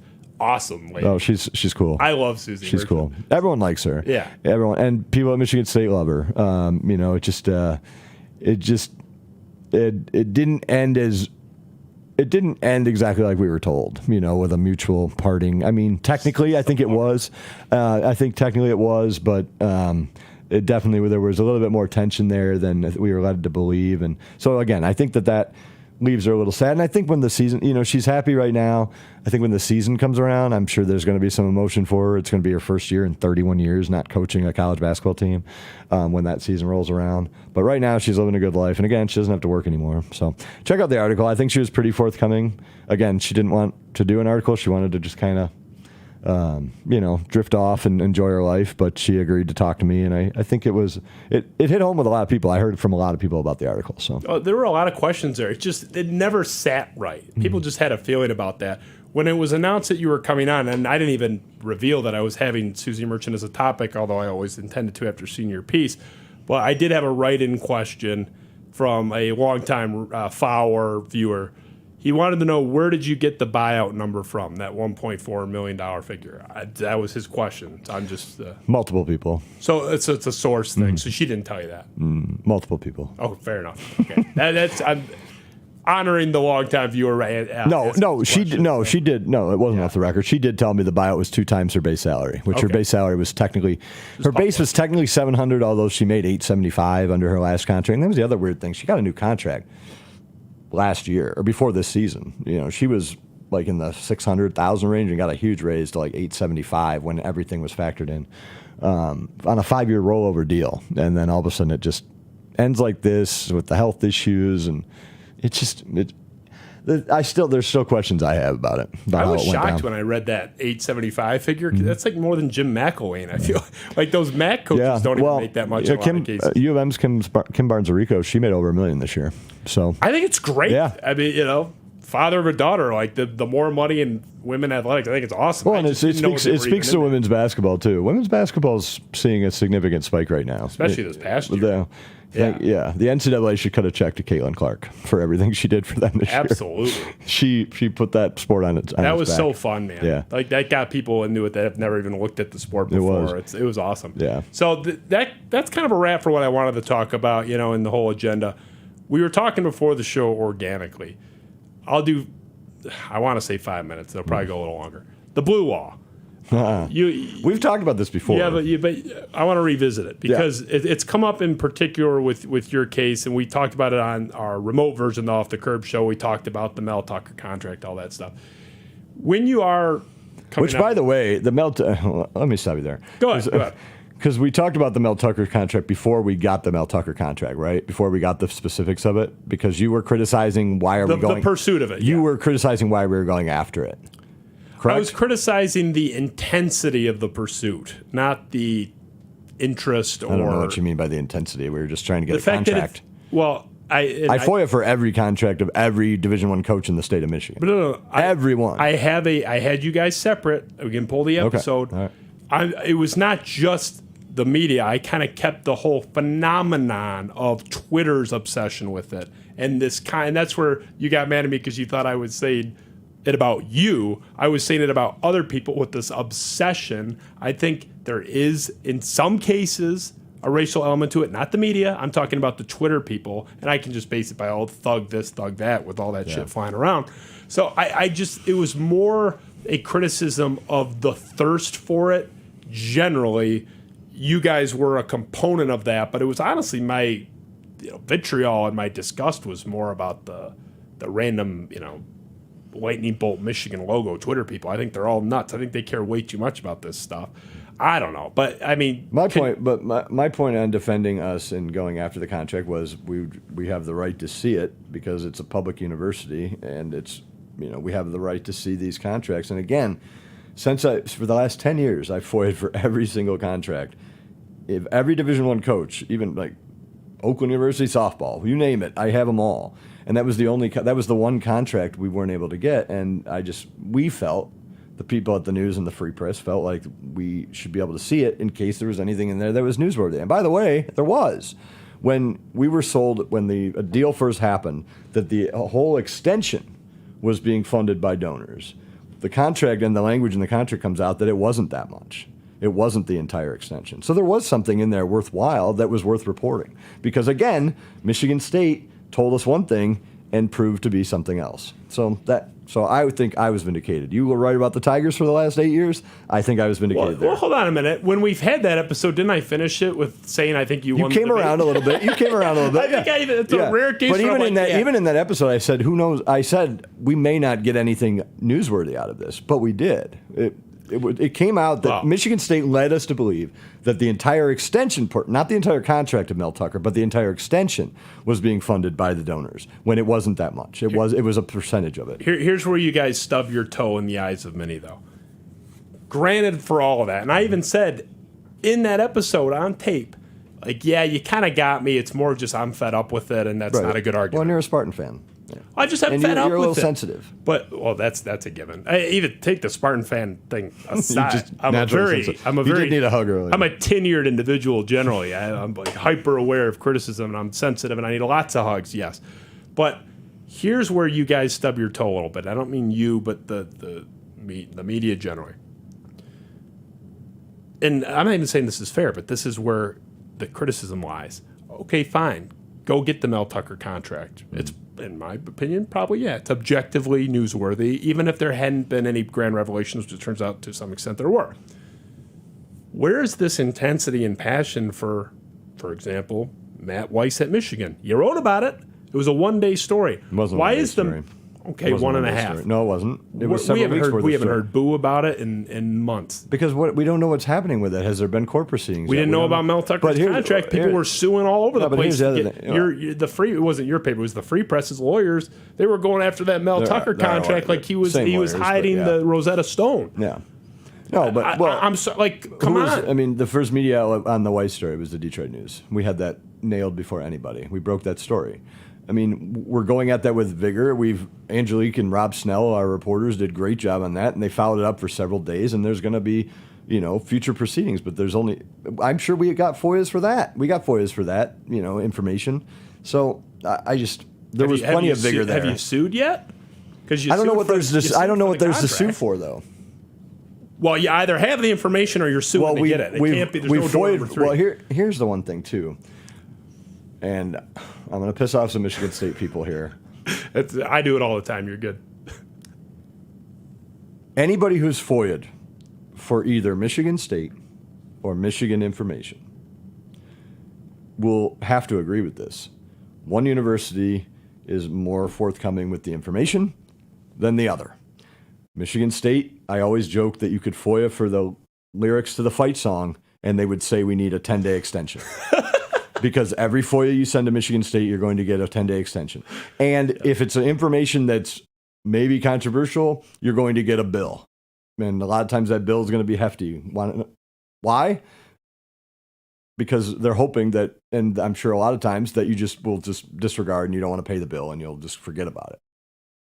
I can't tell you if I've ever gotten a bill from Michigan for FOIA requests. And I rarely get an extension notice from Michigan. And the information usually comes. There was FOIA information that we included in follow-up Weiss stories that came from the University of Michigan. I don't know the ins and outs of the Weiss story. I'm not on that. That's Angelique and Rob Snell. I think they did a great job covering it. I don't necessarily know that it's done being covered. And I don't know if there's necessary information out there to get at this moment in the proceedings. I don't know where they are. I don't know all the details about that. But I will say we covered that story very well. And we covered it with vigor. I don't understand, what you want. We don't know what happened yet. Where are you guys? What do you mean you covered it well? We don't know what happened. I mean, I know, but I can't report it. But what happened? Is there a paper trail at Michigan that says what happened?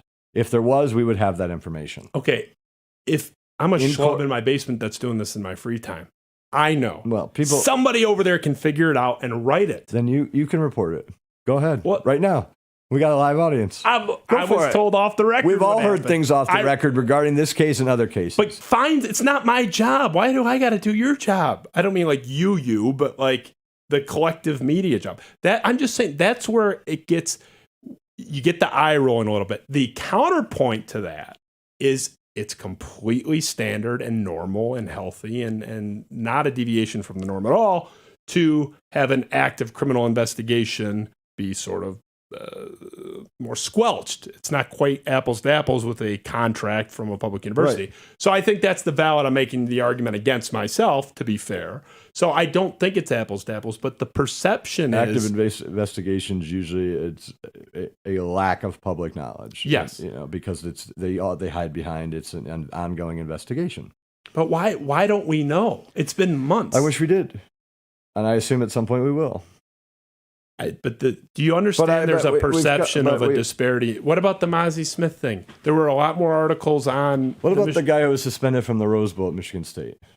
Yeah, I hammered the Michigan State media for that. Hammered them! But you don't hear Michigan State people bring up that. Is there a green wall? No, we didn't have the information to go on the record. You got to still get things on the record. You can't just print what... We all know things. Yeah. You can't just print what you know if it's not on the record and not buttoned up. I will tell you that the idea of a blue wall, and we were talking about this before we went on, it's just, to me, it's entirely unfair. We've covered, by the way, well, I won't get into that. But if it's critical of me, that'll be better. No, it's not. It's not. It's not. No, it's not. But the idea of the blue wall, look, if we've, I mean, we were the first on the Dr. Anderson stuff and covered that with vigor. 40 years late. It was great. And no one talked about it for how many years to the public. And, another story that went away. But, the NASA story had been going on how long, and how many years late was that? Yeah, and Michigan State got raked over the coals for that to the point where it still gets brought up like daily in rivalry discussions. It's not about, Michigan State's better or the media. No, but I'm just saying we covered the thing. Does Michigan pay for their sins the way Michigan State does? Do you think it's equal treatment in the media? I'm not even a big blue wall guy. From the media, I think the media is. I think the media blasts when it's appropriate to blast, and I whether Michigan pays for their sins and what they do in response to the stuff is not our prerogative. We're reporting the news, and I think we report it pretty fairly, good and bad for both sides. Where I think that people kind of get lost in this whole blue wall thing is the news and Free Press and MLive and whatnot have more Michigan coverage than Michigan State coverage. And I think that adds to the blue wall narrative, when in the reality is the papers put more resources into University of Michigan because we have a bigger audience for the University of Michigan. I mean, there's so many examples. The Mozzie Smith thing, the University of Georgia is one of many universities, and no one's calling them, Penn State circa the 70s when they were all buttoned up with Paterno and his big glasses. They have a policy, and many others do. You're arrested for a felony. I don't care what happened. I don't care what the explanation is. I don't care what mitigating circumstances there are. That is an auto suspension. Oh, it should have been a suspension. Not only was there not an auto suspension, Mozzie Smith is on tape at the bowl prep laughing about the idea that he would be punished. We played it on the show. He was like rolling his eyes. Ward Manuel releases a statement saying, he's a good kid, all this shit. It's not even like, we really, weighed on us heavily and we decided begrudgingly to give him another chance without any punishment whatsoever. It was why the fuck would we punish him? No, can't. How is the University of Georgia more buttoned up than you are for all this? Eastern Michigan. Yeah. That's another one. They got arrested for that. Amani Bates and Mozzie Smith got arrested for essentially the same thing. Yeah, one kid wasn't scratching off serial numbers, apparently Amani didn't do that either. But someone scratched off serial numbers in the Amani case. It's a little bit different. I didn't even want to see Mozzie Smith raked over the coals. I thought that was overblown too. he had to be suspended for a game. No, absolutely. SEC, it's a felony charge. I mean, I don't care whether you think the law is right or not. It's a felony charge, and I don't know how you're not given a suspension for that. And by the way, I just don't know how he makes the team flight to Indiana. Like, he got arrested that day, or got brought into the station, and somehow still is making the plane to Indiana. And just the whole thing. So they handled it poorly. And I think that there's been people in the media who've said that. Where is the article raking? And maybe it's out there. I didn't see it. I would have loved to have read it. Where's the article taking them to task for that? News, Free Press. Where is it? I don't know. I can't answer that. I don't think it's out there. And you've even said, did Wojo write about it? I don't know. Did Neo? I don't know. I'm not saying it definitely wasn't. I think Wojo wrote about it. Well, no, there's a difference between writing about the fact that it happened and taking someone to task for that. How is the backwoods SEC anything goes have a more respectable, stringent guideline than you do? I'm sorry, you should. The Georgia policy, and I just picked them, but that's sort of the standard. Most universities, you're arrested, a felon brought on a felony charge, you're auto-suspended. I don't care. Yeah, no, I agree with that, and it's that not should have up to happened. you to determine. I just don't know that you're correct, and nobody in the media said that. I don't believe that to be the case. I can't pinpoint an example, but I don't believe that to be the case. Where's the audio of Harbaugh getting grilled on this at a press conference? Because that I know I didn't miss. I would have caught that. It doesn't exist. Mozzie Smith is on camera mocking this whole thing. He's laughing at it. We played the tape on our show. He's laughing about it. I stumbled across that. I was looking for video on something else. I stumbled across that. Mozzie Smith, if a Michigan State guy in the same exact situation was laughing it off and making a mockery of the whole thing, that would have been all over the place, in my opinion. There's no way I would be, even on Twitter. I can't believe Twitter didn't pick up on it. I don't know. Ben knows what I'm talking about. Was it the Big Ten championship game prep or the bowl prep? Either way, it's just, I'm sorry. Like there is a disparity in the intensity there, and there's no way for me to win or for you to win. There's no like. I guess I can't tell you in a specific example where I think that somebody in the media. I don't know. I just feel like there were people in the media that said he should have been suspended because it's obvious he should have been suspended. Like I can't believe. I know that they were talking about that on the Sports Talk Radio. I know there were people on there that said he should have been suspended. Yeah, not even just media. They're not media though. They technically they're multimedia. They're under the umbrella, but that's not the kind of media. So you want someone to write it? Well, I want a reporter. I want someone. Wojo's a columnist, not a reporter, but he'd be fine too. Okay. I can't answer that. And that's the thing. It's like no one is saying that this stuff is completely ignored. It has never appeared in print that he wasn't suspended. Obviously, that's a recitation of the fact. Like I'm not saying it's like we're in Orwellian cover-up mode, but it's the intensity. It's the ferocity with which these things are tackled. That's just one example of many where the intensity does not seem to be aligned. There was a lot more buzz about Mel Tucker's contract than there was the raid on Matt Weiss's house, than there was on Mozzie Smith playing on a felony gun charge that would be an auto suspension. I don't care what Joe Shit the Ragman, Go Blue 82, 84 says on Twitter. I'm just going to disagree with you on the intensity of the Weiss coverage and the intensity. I don't agree with that. And the intensity of Robert Anderson. The news broke that story. About all the Robert Anderson stuff, and we were on it. Now, it didn't get the play nationally that it got, on the Nasser stuff, but it's not our responsibility to pump things up either. We broke the story and we stayed on it. Like, I just don't think this intensity argument really holds much water. Like, I don't buy it. I really don't. No. I don't. You're a smart guy. I respect your opinion. I see it differently. And that's fine. I could tell you that I've never been in an editor's meeting or a meeting at the News where we were, talking about how, that's Michigan. We don't, big deal.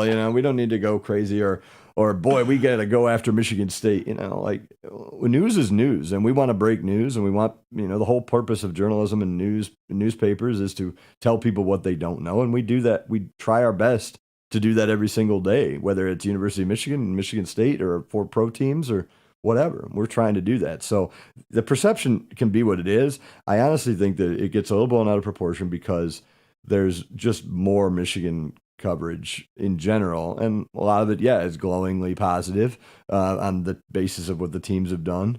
But I mean, look, the whole Juwan Howard stuff. I don't think we gave him a pass over the incident at Wisconsin, of the incident at Maryland. I don't believe that. We gave Izzo crap. Some people in the media did it. I don't know if I really did, but some people did when he got in what's his name's face during the NCAA tournament, and people went crazy about that. But I don't think we went off on him any more than we went off on Juwan for slapping a Wisconsin assistant. So I just don't believe that.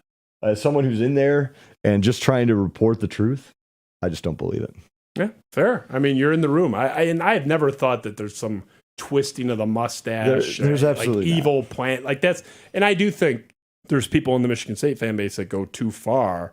And then it's like you kind of undermine your own credibility where, okay, not everything is a Blue Wall conspiracy. And then it kind of sinks whatever credibility I think and some think there are to some of these points. But I don't know. There are people, I get your point because we get emails all the time. There are people that honestly believe that if the roles were reversed in Tunnelgate and Michigan was, Michigan was the aggressors and Michigan State were the quote unquote victims, that we wouldn't have reported on it nearly as much. And it's just garbage. It's just not true.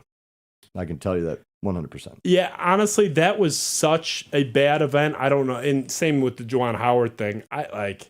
There's no way around that. We're just going to report. We're going to do our best. We honestly try hard, and sometimes we don't do it perfectly.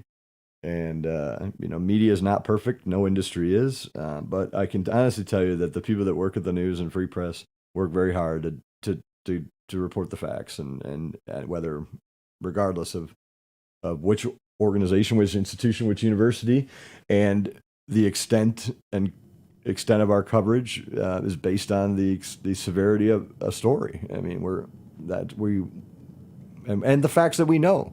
Sometimes we can't get facts. That's a reality. It's hard sometimes to get facts, and it's easy for people to throw stones and say, well, I know what happened. Why didn't you print it? Well, that's great. If you know what happened, then you tell us. But you have to get things on the record and make sure you're printing what you believe the 100% truth.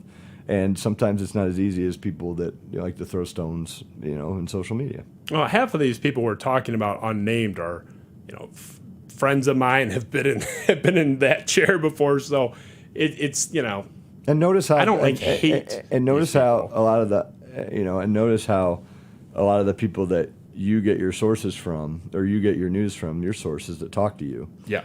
They also talk to you knowing what? That I'm not going to You're share not going that. to say it. Right.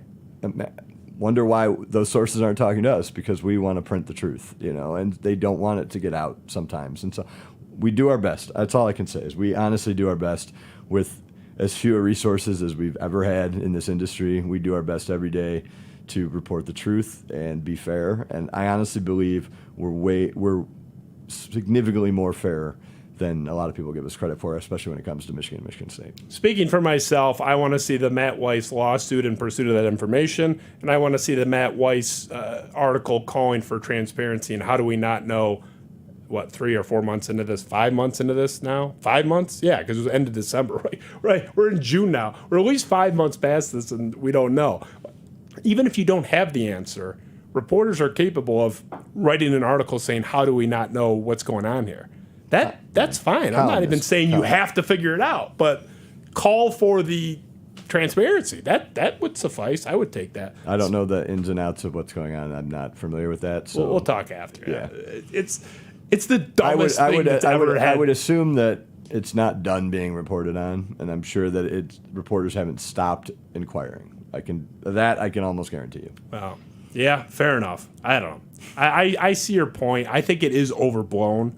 I'm taking the adversarial position because we're disagreeing legitimately, but I do think it's overblown. I agree with you on that. I mean, Michigan State people think you hate Michigan State because you're reporting on the softball team, just objective stuff. I've defended you on that 100 times. So believe me, people can be irrational in the Michigan State fan base. I get it all the time. I get blamed when guys don't commit here to play football over the most nonsensical reasons. So believe me, people can be irrational. I know that. Tony, I love you. I appreciate you. Is that it? We've only been doing this 2 hours.